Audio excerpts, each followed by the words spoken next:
How do we sing when we're in a strange land? How can we sing when we're in a strange land? The more appropriate question at this point, hopefully if you hear anything that I've said, is how do we not sing in a strange land?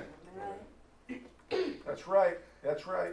How do I not share my story about what God has done for me, about who God is in my life, about the change that he's made in my life, about the doors that he's opened when I couldn't figure out how it was going to get open, about the things that he's changed and the habits that he broke that I couldn't quite figure out how to get out of, about the love that he placed in my heart when I wasn't likable, didn't really care for anybody, about the compassion that he instilled in me when I didn't have time. How do I not? That's right. That's right, Pastor. Sing in a strange land. Because somebody needs to know. It's a land of other gods out there. It's a land of the self-God, of the commercial God, of the political God, of the relationship God. Somebody needs to know that there is a God out there that is a transformative God. Amen. Somebody needs to know that there is a God out there, that there is a prayer answering God. Somebody needs to know that there is a God out there that is a peacekeeping God, that is a peace-giving God. How do we not sing when we're in a strange land? Yes, it's an uncomfortable place. Yes, they might just want me to sing to make fun of me. Yes, it might sound strange and ridiculous to them. There's this one God. No, there's not one God. There's all of these guys. That is the most ridiculous. How do we not sing? Right. In a strange land. I know I'd rather sit down and keep it to myself. It would be easier for me to go off in a corner and be left alone, just me, my wife, my grandson, my mother, and I ain't worried about nobody else, and just leave me alone. But how do I not cry out that God is a good God? That he is an awesome God. Right.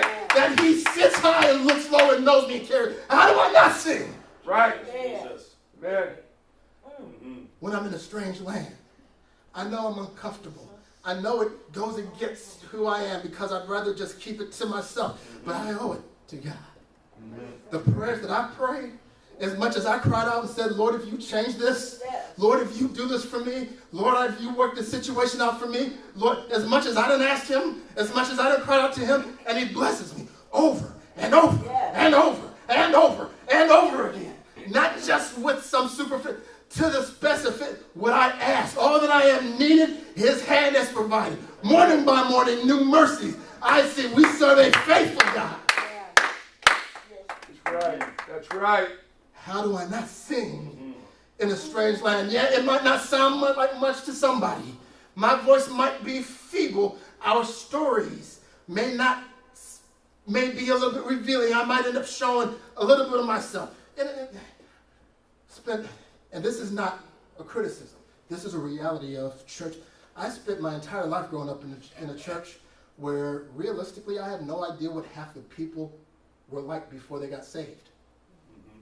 I don't know their stories of the deacons, of the preachers. And there's a couple people that I know their stories of, but for most of them, I just know them from the point they got saved on and have no sense of what they were like before, and because they don't talk about it. Sometimes we don't like to talk about it. We don't want anybody to know that we were messed up. Guess what? I know you messed up. You know I messed up. Amen.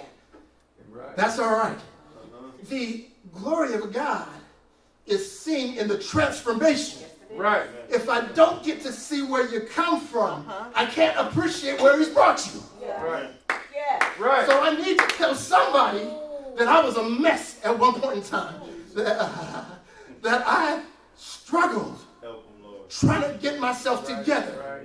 That I bang my head up against the same wall time and time again. That there are places that I don't like to go because it reminds me of where I used to struggle with. There are things that I struggle with doing and bringing me to tears trying to think about because I remember the failures that I've struggled with and wrestled with. But God kept me anyway. Blessed me anyway. Lifted me up anyway. And somebody needs to know that he's a God who will do that. How do we not sing in a strange land? Maybe we don't like to tell our stories. We don't want to be the center of attention. We don't want everybody looking at us. We don't want anybody to hear it. Forget about you. this ain't about you. This is about God and his glory. He entrusted us with this, with his legacy. Good Lord. Yeah. He entrusted us with his reputation. Right. If I had to rest my reputation on that of my wonderful stepchildren, I'd be up there in that word. If I had to invest my reputation in the hands of my friends and some of my family, I would be worried. But God invested you, me, with his reputation, with his glory, with his representation in the earth. I know it might be uncomfortable, but if he's a good God, if he's a great God, I owe him to get outside of myself, to get over myself, to open up my mouth and to say something.